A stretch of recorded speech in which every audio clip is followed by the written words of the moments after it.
Բարի երեկո, դուք դիտում եք Հորիզոնի գլխավոր թողարկումը։ Վարչապետ Նիկոլ Փաշինյանը հյուրընկալել է պաշտոնական այցով Հայաստանում գտնվող Ռուսաստանի Դաշնային ժողովի Դաշնության խորհրդի նախագահ Վալենտինա Մատվիենկոյի գլխավորած պատվիրակությանը։ Վարչապետ Փաշինյանը անդրադարձել է Հայաստանի և Ռուսաստանի հարաբերությունների ընթացիկ վիճակին։ Վալենտինա Մատվիենկոն վերահաստատել է Ռուսաստանի պատրաստակամությունը շարունակելու համագործակցությունը Հայաստանի հետ հիմնված փոխադարձ հարգանքի և բարեկամության վրա։ Հանդիպան ընթացքում կողմերը մտքեր են փոխանակել Հայաստան-Ռուսաստան օրակարգի մի շարք հարցերի շուրջ, ներառյալ միջխորհրդարանական ձևաչափով շփումները, տնտեսական և մշակութային կապերը։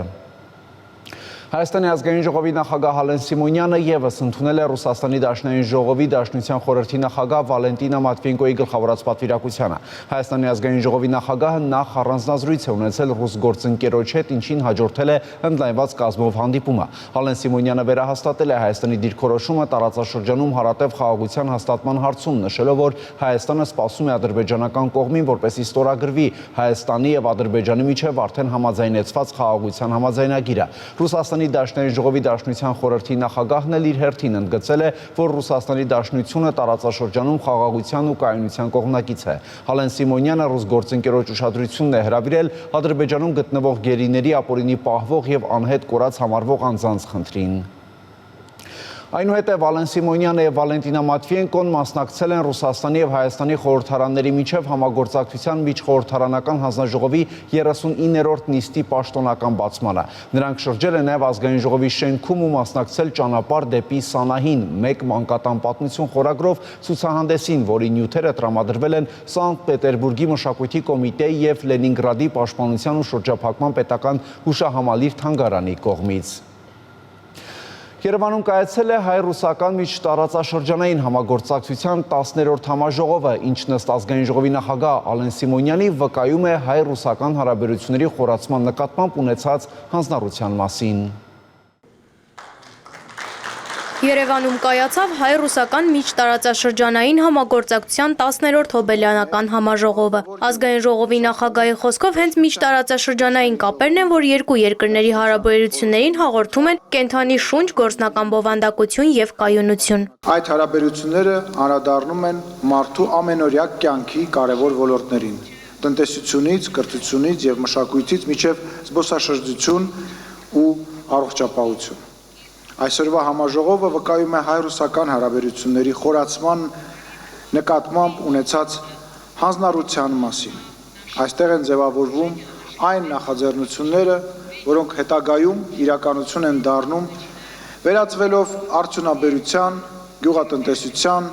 էներգետիկայի, գիտության և նորարարությունների ոլորտում հստակ ծրագրերի։ Ազգային ժողովի նախագահը համոզմունք հայտնեց, որ այս համաժողովը նոր հնարավորություններ կբացի հայ-ռուսական համագործակցության համար, դառնալով կարևոր խթան գործընկերային հարաբերությունների հետագա զարգացման և միջտարածաշրջանային կապերի առավել խորացման ճանապարհին։ Այսօր, երբ աշխարհը բախվում է բազմաթիվ մարտահրավերների և վերափոխումների, առավել քան երբևէ կարևոր է պետությունների և տարածաշրջանների կայուն, փոխշահավետ և երկարաժամկետ համագործակցությունը հաստատելուն և զարգացմանը ուղղված քայլերը։ Իսկ Ռուսաստանի Դաշնային խորհրդի նախագահ Վալենտինա Մատվիենկոն իր խոսքում նշեց, որ Հայաստանի ու Ռուսաստանի հարաբերություններում վստահության ճգնաժամ չկա։ Գիտեք, կան տարածված արտահայտություններ, որ Ռուսաստանի և Հայաստանի միջև վստահության ճգնաժամ կա։ Ես նման զգացողություն չունեմ, ընդհակառակը, ինչպես մենք, Հայաստանը նույնպես ցույց է տվել իր շահագրգռվածությունը մեր երկկողմ համագործակցության զարգացման ընդլայնման հարցում։ Հայաստանի վարչապետը ողջույններ է փոխանցել մեր նախագահին և հատկապես ընդգծել, որ չնայած ցանկացած ակնարկի, ինքը և Վլադիմիր Վլադիմիրովիչը միշտ ունեցել ունեն և շարունակում են ունենալ կառուցողական բովանդակալից հարաբերություններ, և նա որևէ խնդիր չունի նախագահի հետ հարաբերություններում։ Վալենտինա Մատվիենկոն կարևորեց երկու երկրների համայնքների միջև կապերի ու համագործակցության զարգացումն, ընդգծելով, որ դրանք միջպետական հարաբերությունների ամուր հիմքերից են։ Նա նաև հայտարարեց, որ Ռուսաստանը պատրաստ է խորացնել համագործակցությունը Հայաստանի հետ համայնքային մակարդակում։ Համաժողովի ավարտին կողմերը փոխանակեցին երկկողմ համագործակցությունն ամրապնդող փաստաթղթեր։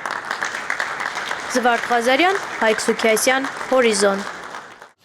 Կայացել է վարչապետ Նիկոլ Փաշինյանի եւ Իրանի նախագահ Մասուդ Փեզեշքյանի հեռախոսազրույցը։ Վարչապետ Փաշինյանը շնորհավորել է նախագահ Մասուդ Փեզեշքյանին զոհաբերության տոնի Էյդ Ղորբանի առիթով։ Զրուցակիցները քննարկել են Հայաստան-Իրան հարաբերությունների օրակարգային, ինչպես նաեւ տարածաշրջանային անվտանգությանն առնչվող հարցեր։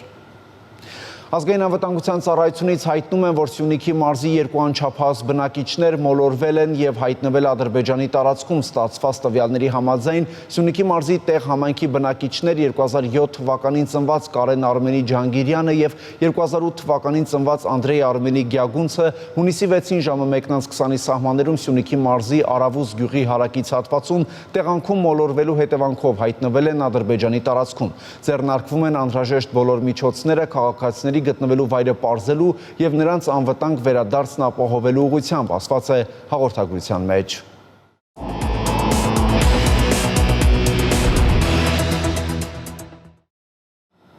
Ադրբեջանցիների հոգևոր առաջնորդ Ալաշուքյուր Փաշազադեն կրկին անհիմն մեղադրանքներ է ներկայացրել հայ առաքելական եկեղեցուն ու ամենայն հայոց կաթողիկոս Գարեգին II-ին։ Նա հայտարարել է, որ քանի դեռ հայոց վեհափառը չի վերանայել իր մոտեցումները, նա հրաժարվելու է նրա հետ հանդիպելուց։ Թեմայի շուրջ կզրուցենք Արտյոմ Երկանյանի հետ։ Արտյոմ, իսկ հայոց վեհափառը Փաշազադեի հետ հանդիպելու այդքան մեծ ցանկություն է ունեցել։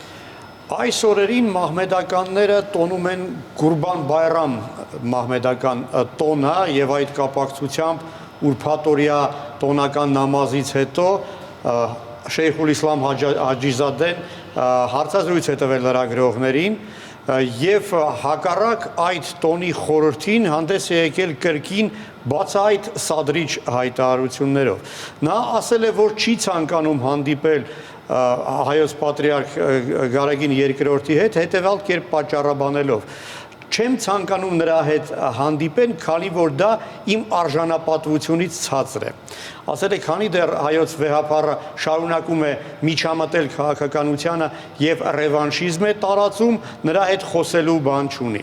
Իրականում ճիշտ ես ասում, չեմ կարծում, որ հայոց վեհափառը շատ մեծ ցանկություն ուներ հանդիպելու Փաշազադեի հետ, մանավանդ այն հայտարարություններից հետո, որոնցով նա հանդես եկավ 2 շաբաթ առաջ։ Հիշեցնեմ, նա հայտարարել, որ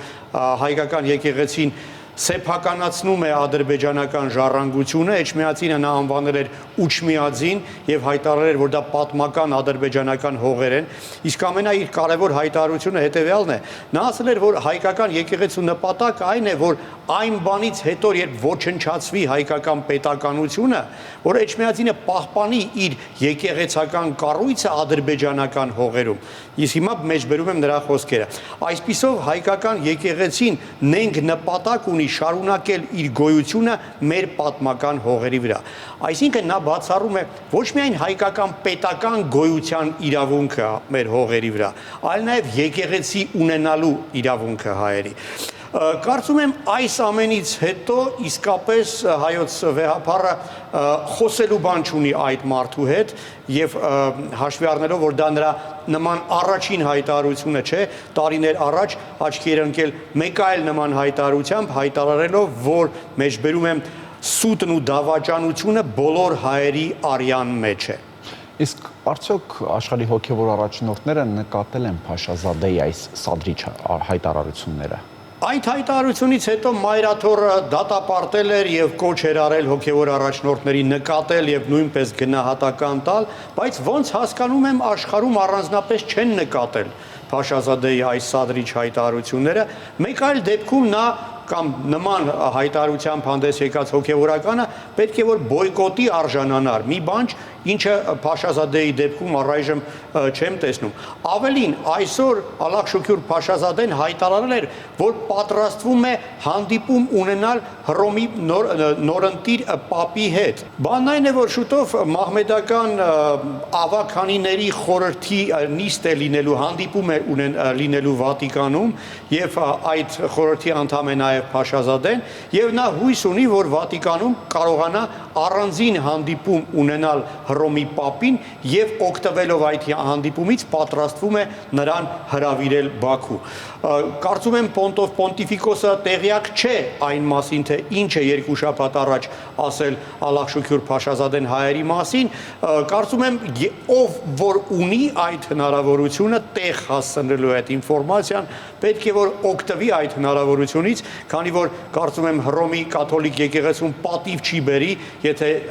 առաջնորդը հանդիպում ունենա ահա այսպիսի գործչի հետ։ Արդյոք իսկ ինչ համբավ ունի Փաշազադեն իրենց երկրի ներսում։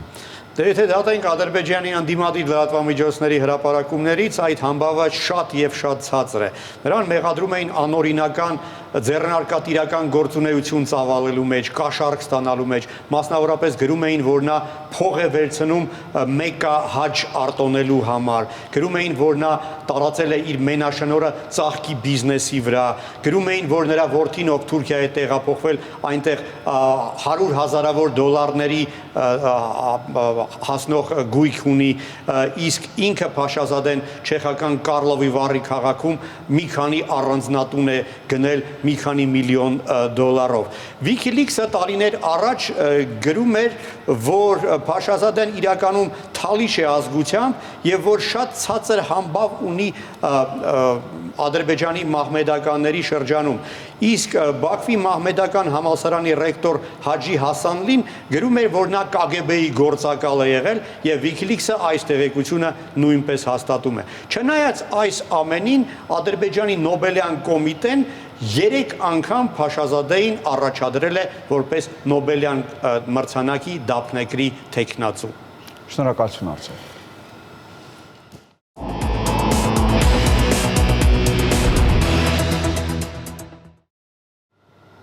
Վարչապետ Նիկոլ Փաշինյանի գլխավորությամբ տեղի ունեցել խորհրդակցություն, որի ընթացքում քննարկվել են անկախի գործառնությունների խթանմանը միտված միջոցառումները, ներկայացվել են վերլուծություններ ուղղված տնտեսության մեջ անկախի գործառնությունների կիրառման եւ ընդլայնման հնարավորություններին։ Այդ շրջանակում առաջարկվել է ներդնել ճկուն խթանման մեխանիզմ, որը նախատեսում է քաղաքացիներին վերադարձ տրամադրել իրականացված անկախիկ վճարումների հիման վրա։ Վարչապետը հանձնարարել է պատկան մարմիններին մշակել առաջարկվող մեխանիզմի ներդրման տեխնիկական առաջադրանքը հետագա քայլերը հստակեցնելու եւ համակարգված գործարկումն ապահովելու նպատակով։ Նախագահ Վահագն Խաչատուրյանն ընդունել է տարածքային կառավարման եւ ենթակառուցվածքների նախարար Դավիթ Խուդատյանին։ Հանդիպան ընթացքում նախարարը նախագահին է ներկայացրել նախարարության կողմից իրականացվող եւ ընթացիկ ծրագրերը ենթակառուցվածքների զարգացման, հատկապես ճանապարհաշինության եւ հարակից ոլորտներում։ Նախարարը հայտնել է, որ 2024 թվականին արդեն իրականացվել է շուրջ 500 կիլոմետր ճանապարհների կառուցապատում, իսկ ընթացիկ տարում նախարարության հիմնական նպատակներից է նույն ծավալի ճանապարհների կառուցումն ու վերականգնումը։ Հանրապետության նախագահը կարևորել է ենթակառուցվածքային զարգացումը, նշելով, որ դրանք ոչ միայն նպաստում են տարածքային համաչափ զարգացման, այլև խթանում են տնտեսության աճն ու բարելավում բնակչության կյանքի որակը։ Ազգային ժողովի մշտական հանձնաժողովների համատեղ նիստում շարունակվել են 2024 թվականի պետական բյուջեի կատարման մասին հաշվետվությունների քննարկումները։ Այսօր հաշվետվություններ են ներկայացրել մի քանի գերատեսչությունների ղեկավարներ, այդ թվում վարչապետի աշխատակազմի ղեկավարը։ Արայիկ Հարությունյանը նշել է, որ 2024 թվականին աշխատակազմի փաստացի ծախսերը կազմել են 21.6 միլիարդ դրամ, իսկ կատարողականը 93.1%։ Մենք արձանագրում ենք ապարատի գործունեության ավելի դրական ընթացք, արագություններն են ավելացել, բայց իհարկե մենք այստեղ աշխատելու տեղ ունենք, շատ հաճախ ապարատի հետ կապված հարցեր են տրվում ավտոմեքենաների հետ կապված։ Ուզում եմ ասել, որ ավելի քան կեսով կրճատվել են մեքենաների քանակը, ծախսերը այս պահին առանձին տողով կդժվարանամ ասել, մենք ավելի շատ դա կարող ենք տեսնել 2025 թվականին, որովհետև ըստ էության մեքենաների կրճատումը եղել է տարվա վերջում, բայց շեշտակի է լինելու կրճատումը, նախ որովհետև 2 անգամ պակասել են մեքենաները եւ երկրորդը որովհետև մեքենաների մի մասը էլեկտրական են կամ հիբրիդ են, այսինքն էլեկտրականությամբ են լիցքավորվում այդ մեքենաները, 40 մեքենայի տեղը այս պահին ունենք 19 մեքենա։ Կուզեի ասեք ծախսը մեքենաների ձեռքբերման ավելացել է թե պակասել է անկախ քանակից։ որովհետև կարող ենք 2 մեքենա ձեռք բերել ավելի թանկ լինի, քան մնացած 20 ավտոմեքենաները։ Իրականում այդ գնումը ամբողջությամբ իրականացնում է պետական գույքի կոմիտեն եւ իրենց բյուջեով է դա իրականացվել, հետո իրենք տրամադրում են աշխատակազմին եւ մյուս գերատեսչություններին, այստեղ զուտ կարող եմ ասել նաեւ վերջին տարիներին իմ պաշտոնում փորձից, որ շատ հաճախ երբեմն արժի մի քիչ ավելի թանկ մեքենա գնել, բայց հինը հանձնել, որովհետև տարվա ընթացքում հին մեքենաների վրա շատ ավելի մեծ ծախսեր են լինում, այսինքն մենք նոր մեքենաների վրա առաջիկա տարիներին ըստ էության ծախսեր չենք անի եւ այդ շահագործման ծախսերը կկոմպենսացնեն գնման ծախսերը։ Երկրորդ հարցը, որ հանրությանը հետաքրքրում է, շատ ծախսեր ձեզ մոտ գաղտնիության բանի տակ են, այդ նշանի տակ են, դրա պատճառը անվտանգությունն է, թե այլ խնդիր կա, որ ասում է հայկական բառապաշարով գլխացավից հեռու մնանք, ավելի լավ է, ասենք փակա, որ տարբեր հարցերի ստիպված չլինենք պատասխանել։ Փակ լինելու հետ կապված դա ավանդաբար եկած տող է, որը այո կապված է անվտանգային որոշակի խնդիրների հետ եւ որոշակի գնումներ, որ կատարում են դրանց շրջանակներում, այո, դրանց տվյալների փակ լինելը իրականում անհրաժեշտություն է ելնելով վարչապետի, տվյալ դեպքում վարչապետի կան նման տողեր, ենթադրում եմ եւ նախագահի աշխատակազմում եւ ազգային ժողովի նախագահ աշխատակազմում, վստահ չեմ, բայց ենթադրում եմ, որ կարող են լինել եւ կապված են անվտանգային հարցերի հետ։ Ազգային ժողովում այսօր քննարկվել է նաև 2024 թվականի պետական բյուջեի կատարման մասին հաշվետվությունը աշխատանքի և սոցիալական հարցերի նախարարության մասով։ Հաշվետվությունը ներկայացնելուց հետո նախարարը պատասխանել է հարցերի։ Խնդրեի ասել, կառավարությունը ծրագրում է արդյոք առաջիկայում մինչև 26 թվականը բարձրացնել կենսաթոշակները եւ եթե այո, ինչ չափով։ Քանի որ հետ վճարը մենք տեսանք չնայած քննադատությունների եւ որոշակի սկեպտիցիզմի, որ մենք ունեինք եւ առաջիկա ամիսներին ըստ էության, որ մենք առաջին ամիսներին մեկնարկեցինք, այդքան էլ լավ չէր աշխատում ծրագիրը, ընթացքում լուսաբանումների, տարբեր քննարկումների արդյունքում գնալով շահառուների թիվը մեծացավ եւ մենք հիմա ուզում ենք այս ինստիտուտը ավելի զարգացնել եւ որոշել ենք, որ պետք է դիտարկենք կենսաթոշակների բարձրացումը հետ վճարի տրամաբանությամբ։ Այսինքն հիմա հետ վճարի տոկոսը 10-ից դարձրեցինք 12, մենք առաջիկայում կենսաթոշակների բարձրացումը ապահովելու ենք, ուրեմն քննարկում ենք հիմա ակտիվ քննարկման փուլում ենք գտնում, թե ինչ մոդելով կառաջնորդվենք, դա առաջիկա քննարկումները ցույց կտան, բայց մենք փորձելու ենք հետ վճարի մեխանիզմը ներդնելով, մեծացնելով հնարավորություն տալ թոշակը բարձրացնել հետ վճարի մեխանիզմը կիրառելով, նաև այնտեղ նոր խթանիչներ բնականաբար կմտածենք, որպեսզի թիվը ավելի մեծանա։ Այս պահի դրությամբ արդեն ավելի քան 300,000, պարոն Խաչատրյան, 300,000-ից ավել ենք, չէ՞, մենք արդեն ապրիլ ամսվա տվյալներով ունենք 321,000 արդեն մայիսով մոտորերս կամփոփվի այսինքն մենք 50%-ն էլ անցել ենք արդեն շահառուների եւ հուսով ենք մինչեւ տարեվերջ հնարավորինս մաքսիմալ ներգրավվածություն կունենանք եւ արդեն 26 թվականի հունվարից կկարողանանք կհայտարարենք այս տարվա ընթացքում թե ինչպես ենք բարձրացնելու, կարողանանք բավականին արդեն մեծ թվով այդ այո, քարտով ստացողները 580,000 են, 290,000-ը 50%-ներ, այսինքն արդեն բավականին անցել են, մոտ 60%։ Արդյոք կառավարությունը ծրագրում է կենսաթոշակային տարիքը առաջիկայում բարձրացնել։ Այս պահի դրությամբ այսպես քննարկումներ մենք չունենք հիմա, որ բարձրացնելու ենք կենսաթոշակային տարիքը, բայց դուք գիտեք, որ մենք ունենք շրջանառած փաթեթ, որ առաջիկայում կքննարկենք, խոսքը այդտեղ օրինակ մի կետ ունենք, համաձայն որի կարողանանք հնարավորություն տալ մեր կենսաթոշակառուներին կամավոր հետաձգել կենսաթոշակի ստանալու հնարավորությունը հետագայում ավելի բարձր կենսաթոշակ ստանալու ակնկալիքով։ Ավարտվեց հորիզոնայից թողարկումը, կարճատև դադարից հետո անցնող շաբաթվա միջազգային իրադարձությունները կամփոփի իմ գործընկեր Ալլա Ղալաչյանը, իսկ ես ձեզ հրաժեշտ եմ տալիս մաղթելով խաղաղ եւ բարի գիշեր։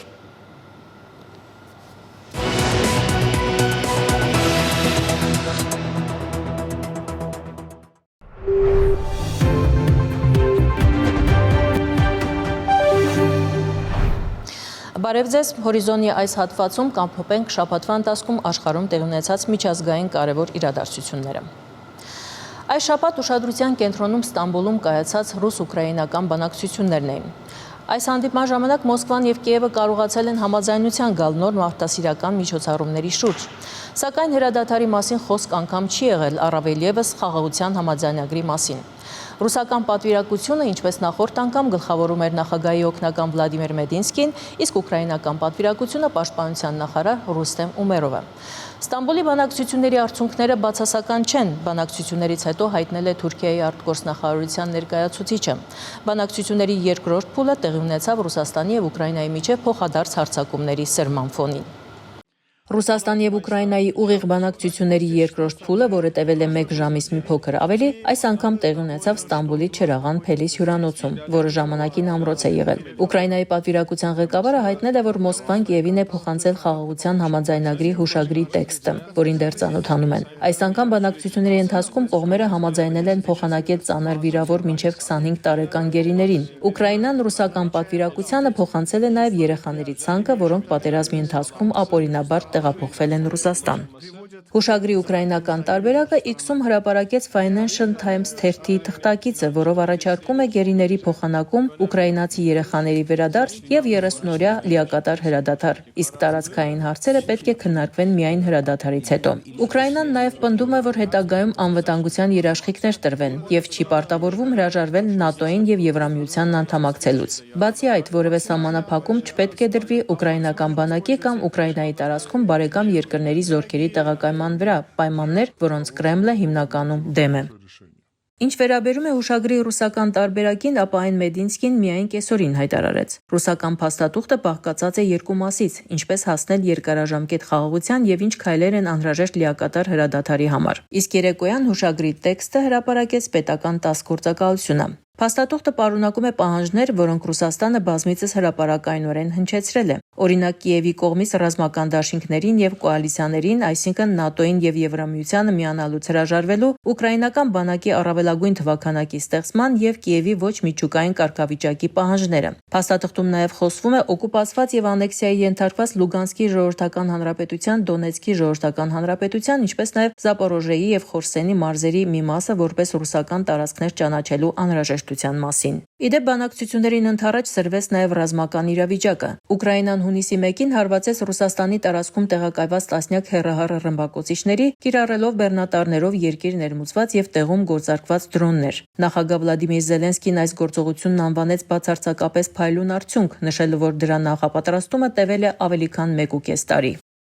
Ուկրաինային սահմանակից ռուսական Բրյանսկի եւ Կուրսկի շրջաներում կամուրջներ պայթեցվեցին, ինչի հետևանքով եղան զոհեր եւ վիրավորներ, այդ թվում 1 երեխա։ Թեև այս գործողությունների վերաբերյալ Կիևը պաշտոնական հայտարարություն չի տարածել։ Այնուհետև Ուկրաինայի անվտանգության ծառայությունը հայտարարեց, որ իր գործակալները ականապատել են Ղրիմի կամրջի հենարանները, օգտագործելով ավելի քան 1 տոննա պայթուցիկ նյութ եւ երեքշաբթի առավոտյան գործի են դրել պայթուցիկ սարքերից մեկը։ Ղրիմի կամրջի վրա իսկապես պայթյուն է տեղի ունեցել, բայց ոչինչ չի վնասվել։ Կամուրջը գործում է, հայտնել է Պեսկովը, մեկնաբանելով պայթյունը։ Կիևի ռեժիմը շարունակում է հարձակվել խաղաղի ենթակառուցվածքային օբյեկտների վրա։ Ռուսական կողմը ձեռնարկում է համապատասխան նախազգուշական միջոցներ։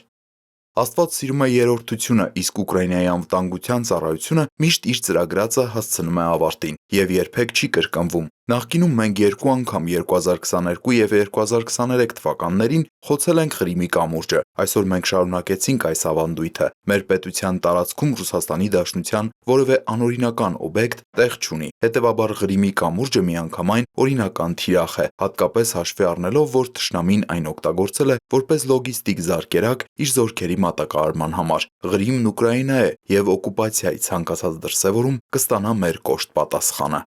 Անկարան ակնկալում է, որ Մոսկվան եւ Կիևը կանցկացնեն բանակցությունների նոր փուլ, քանի որ հունիսի 2-ին Ստամբուլում կայացած հանդիպման ժամանակ առաջընթաց էր գրանցվել, հայտարարել է Թուրքիայի արտգործնախարար Հական Ֆիդանը, նշելով, որ հանդիպմանը կարևոր որոշումներ են կայացվել, մասնավորապես բանտարկյալների եւ ծանր հիվանդների նոր փոխանակման վերաբերյալ։ Կողմերը հանդիպմանը եկել էին պատրաստված եւ կենտրոնացած էին արդյունքի վրա։ Իմ կարծիքով հունիսի 2-ը կայացած հանդիպման առաջընթաց է գրանցվել բանակցությունների նախորդ փուլում կայացված որոշումների իրականացման առումով։ Հետևաբար մենք ակնկալում ենք, որ հաջորդ հանդիպումը կկայանա։ Ռուսաստանի Դաշնության անվտանգության խորհրդի փոխնախագահ Դմիտրի Մեդվեդևը երեքշաբթի օրը հայտարարել է, որ Ուկրաինայի հետ խաղաղության բանակցություններ վարելու նպատակը Ռուսաստանի արագ եւ լիակատար հաղթանակն ապահովելն է։ Իր հերթին բրիտանական Financial Times թերթը գրել է, որ Ստամբուլի հանդիպման ժամանակ պատվիրակությունները ձեռքսեղմում չեն արել եւ որևէ առաջարկ չեն արել, որը կարող է վկայել հնարավոր համաձայնագրի շուրջ տարվող աշխատանքներում առաջընթացի արձանագրմանը։ Ումերովը կարծիք է հայտնել, որ կարևոր խնդիրները կարող են լուծվել միայն երկու երկրների առաջնորդների մակարդակով եւ առաջարկել է հաջորդ հանդիպումն անցկացնել հունիսի 20-ից 30-ը։ Ալլա Ղալաչյան, Հորիզոն։ Բանակցություններից 2 օր անց հակամարտող կողմերի նախագահները հանդես եկան հայտարարություններով։ Ռուսաստանի նախագահ Վլադիմիր Պուտինը չորեքշաբթի օրը հայտարարեց, որ չի կարծում, թե Ուկրաինայի առաջնորդները խաղաղություն են ցանկանում, մեղադրելով նրանց բանակցություններից 1 օր առաջ Ռուսաստանի դեմ իրականացրած հարձակումների մեջ։ Ուկրաինան հսկայական կորուստներ է կրում եւ նահանջում, այդ պատճառով փորձում է հարձակումներով վախեցնել ռուսաստանցիներին, ասել է Վլադիմիր Պուտինը կառավարության անդամների հետ հանդիպմանը։ Կիևի ռեժիմը, որն առանց այդ էլ լեգիտիմ չէ, վերածվում է ահաբեկչական կազմակերպության։ Կիևի հովանավորները ահաբեկիչների հանցակիցներ են։ Ով է ընդհանրապես բանակցում ահաբեկիչների հետ։ Ստամբուլում կայացած բանակցությունների ժամանակ Ռուսաստանի փոխանցած հուշագրին Ուկրաինայի նախագահ Վլադիմիր Զելենսկին արձագանքել է բանակցություններից մի քանի օր անց։ Նա նշել է, որ ռուսական հուշագրի առաջին կետը վերջնագիր է, քանի որ ռուսները պահանջում են բոլոր օկուպացված տարածքների միջազգային ճանաչում եւ զորքերի դուրսբերում։ Զելենսկին նաև մեկնաբանել է ռուսական հուշագրի երկրորդ կետը՝ ՆԱՏՕ-ին չմիանալու պահանջը։ Ուկրաինայի նախագահն ընդգծել է, որ Ռուսաստանը հարձակվել է Ուկրաինայի վրա 2014 թվականին, երբ Կիևն ուներ արտադաշինքային կարգավիճակ։ Սա վերջնագիր է եւ ոչ ուկրաինական կողմը, ոչ էլ որևէ մեկն այն լուրջ չի ընդունի, քանի որ դրանում վերջնագիր կա։ Այսինքն այս հուշագիրը թյուրիմասություն է։ Սա անկասկած հակասում է ՄԱԿ-ի կանոնադրությանը, հակասում է առողջ բանականությանը եւ Ուկրաինայի սահմանադրությանը։ Իդեպ նրանք գիտեն դրա մասին։ Զելենսկին հայտնել է նաև, որ Սարդոստային գործողության ընթացքում ուկրաինացի զինվորականներին հաջողվել է ոչնչացնել ռուսական 41 ինքնաթիռ։ Նա ընդգծել է, որ Ուկրաինան ամեն ինչ անում է, որպեսզի կանգնեցնի Ռուսաստանին։ Զելենսկին հայտնել է նաև, որ փակ հրամանագրով պարգևատրել է Սարդոստային գործողություն իրականացրած զինվորականներին։ Նա նաև տեղեկացրել է, որ Ռուսաստանը եւ Ուկրաինան պատրաստ են 500-ը 500-ի դիմաց ձևաչափով ռազմագերիների փոխանակում իրականացնել շաբաթվա վերջին, հունիսի 7-ին եւ 8-ին։ Գերիների փոխանակումից հետո կողմերը կսկսեն զոհված զինծառայողների աճյունների փոխանակման նախապատրաստական աշխատանքները։ Ալլա Ղալաչյան, Հորիզոն։ Ռուսաստանի նախագահի մամուլի քարտուղար Դմիտրի Պեսկովը հարձակումից մի քանի օր անց լրագրողներին հայտնեց, որ Ռուսաստանը կպատասխանի Կիևի կողմից իր օդանավականների վրա իրականացրած հարձակմանը։ Ինչպես եւ երբ մեր զինվորականները կհամարեն նպատակահարմար, ասել է Կրեմլի ներկայացուցիչը։ Իսկ ԱՄՆ նախագահ Դոնալդ Թրամփը Գերմանիայի կանցլեր Ֆրիդրիխ Մերցի հետ օվալաձև աշխատասենյակում հանդիպման ժամանակ լրագրողներին ասել է, որ Ռուսաստանի առաջնորդ Վլադիմիր Պուտինի հետ զրույցի ժամանակ ինքը հորդորել է նրան չպատասխանել Ուկրաինայի կողմից Ռուսաստանում գտնվող ռազմական օդանավականների վրա հարվածներին։ Սակայն միևնույն ժամանակ, ինչպես նշել է նա NTV-ին տված հարցազրույցում, ԱՄՆ նախագահ Թրամփի համբերությունը սպառվել է կարգավորման ժամկետների հարցում։ Նախագահ Թրամփի համբերությունը սպառվել է, ընդհանուր առմամբ չի կարելի ասել, որ նա շատ համբերատար է։ Թուրքիային գործընթացում ներգրավելու եւ մի շարք խնդիրների վերացման դեպքում կարող է տեղի ունենալ գագաթնաժողով։ Եվ կարծում եմ, որ մենք կարող ենք գտնել խնդրի լուծում, որը կբավարարի բոլորին։ ՆԱՏՕ-ն անկախ տվյալներ է տրամադրել Ուկրաինայի անվտանգության ծառայության կողմից Ռուսաստանի տարածքում իրականացված Սարդոստային գործողության վերաբերյալ։ Ըստ նրանց դա պատերազմի սկզբից ի վեր Ուկրաինայի կողմից ռուսական օբյեկտների վրա իրականացված ամենանշանակալի հարձակումն էր, որի արդյունքում վնասվել է ռուսական ռազմավարական ավիացիայի ավելի քան 40 միավոր, որոնցից 10-ից 13-ը ոչնչացվել է ամբողջությամբ։ Ոչնչացված ինքնաթիռների մեծ մասը թևավոր հրթիռներ կրող ռմբակոծիչներ էին, որոնց դաշինքը անվանել է Ռուսաստանի թևավոր հրթիռային հարվածների աշխատանքային ձիեր։ Պատերազմի սկզբից ի վեր այս ինքնաթիռները արձակել են ավելի քան 3000 թևավոր հրթիռներ, որոնք հարվածել են Ուկրաինայի քաղաքացիական թիրախներին եւ ենթակառուցվածքներին։ ՆԱՏՕ-ի բարձրաստիճան պաշտոնյան Դոյչե Վելեին ասել է, որ Սարդոստային գործողությունը համարում է ռազմական թիրախների դեմ ուղղված օրինական հարված եւ պատերազմի կարևոր շրջադարձային պահ։ Դա հստակ հիշեցում է, որ Ռուսաստանի ոչ մի մաս անհասանելի չէ Ուկրաինայի համար, ընդգծել է նա։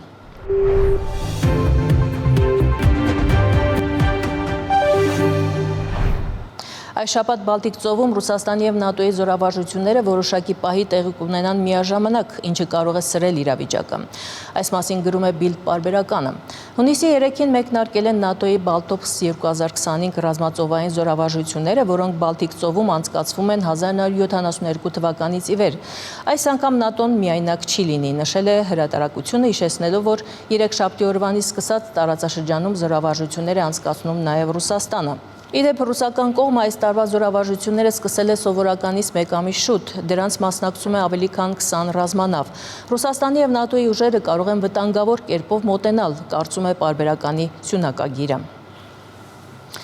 Ռուսաստանի դեմ խիստ պատժամիջոցները պատրաստ են, մնում է միայն համապատասխան օրինագիծը հաստատել ԱՄՆ կոնգրեսում եւ ստանալ նախագահ Դոնալդ Թրամփի հավանությունը։ Այս մասին հայտարարել է ամերիկացի առաջնորդի Ուկրաինայի հարցով հատուկ ներկայացուցիչ Քիթ Քելոգը։ Ըստ նրա նախատեսվում է 500% մաքսատուրք սահմանել ռուսական գազ ու նավթ գնող երկրների համար։ Քելոգն այս պատժամիջոցները անվանել է բավականին ծանր։ Ես անցյալ շաբաթվա վերջին խոսել եմ սենատոր Լինսի Գրեհեմի հետ, ինչքան ես հասկանում եմ, պատժամիջոցները պատրաստ են։ Նախագիծը կոչվում է Ռուսաստանի դեմ պատժամիջոցների մասին 2025 թվականի օրենք, եւ կարծում եմ, որ Գրեհմն արդեն պատրաստել է դրանք եւ պատրաստ է կիրառել։ ԱՄՆ նախագահ Դոնալդ Թրամփը, ով բազմիցս հայտարարել է, որ վեշ է տալու ռուս-ուկրաինական հակամարտությանը, հեռախոսազրույց է ունեցել Ռուսաստանի նախագահ Վլադիմիր Պուտինի հետ։ Զրույցը տևել է մոտավորապես 1 ժամ 15 րոպե։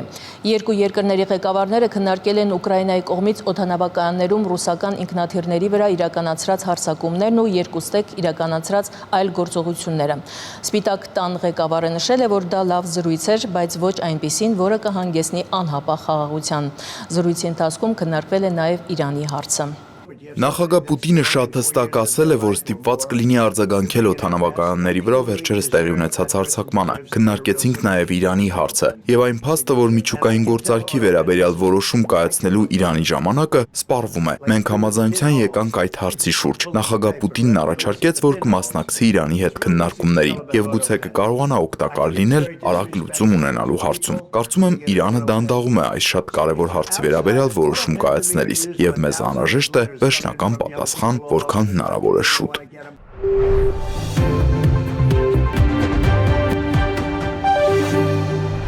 Իրան-ԱՄՆ բանակցությունների 6-րդ փուլը հնարավոր է տեղի չունենա։ Իրանը մտադիր է մերժել միջուկային ծրագրի շուրջ տարաձայնությունները հարթելու ԱՄՆ առաջարկը, որը հակասում է Թեհրանի շահերին։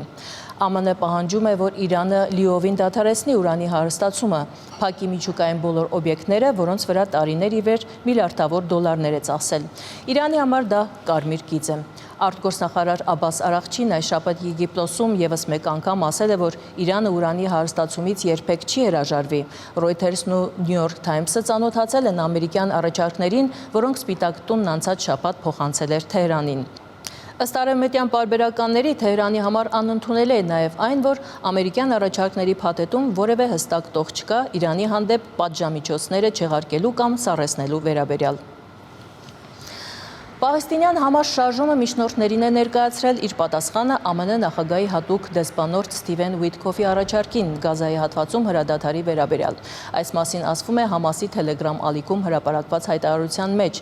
Ապագա համաձայնագրի շրջանակներում մենք պատրաստ ենք ազատ արձակել 10 իսրայելցի պատանդների եւ հանձնել 18 մահացածների մարմինները իսրայելական բանտերից պաղեստինցի բանտարկյալների համաձայնացված թվի ազատ արձակման դիմաց, ասվում է հայտարարության մեջ։